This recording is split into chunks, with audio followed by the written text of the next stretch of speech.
No wonder Nick Clegg looked a little tired today. But just what do you say when your party suffered its worst European election result in 25 years? This is a really difficult time for the Liberal Democrats. Frankly, I think we have taken a bigger hit in the ballot box than many of us could have predicted.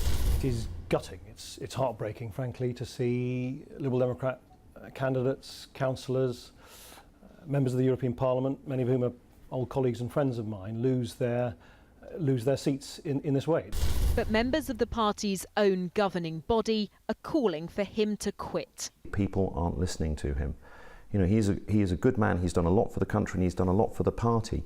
But one of the jobs of a party leader is to be the voice of the party in a general election. And if the British people don't want to listen to him, that's a really big problem. So he's got to go. So he needs to go.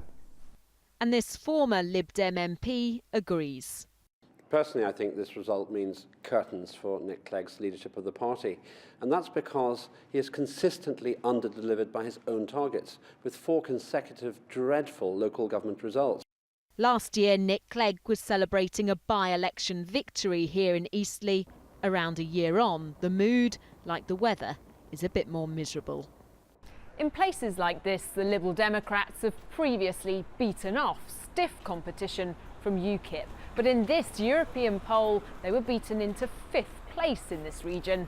So what does that mean for the general election? Well, in the past, I voted Liberal Democrats because I think they give you a straight answer.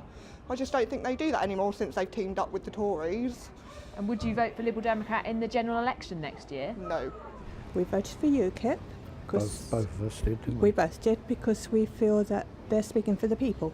Last time I did vote Liberal Democrat because obviously I was a student at the time and they were helping with all the students' finances. But this time I'm not because he didn't keep his promises and I've decided to go with UKIP for the immigration. But the party's former leader is sticking by the Deputy Prime Minister. The election is 10 months away approximately. We have to get on with preparing for that election.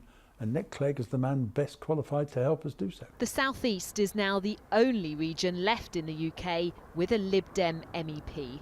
Those in charge will need to make sure the general election isn't also a washout. Rebecca Barry, 5 News.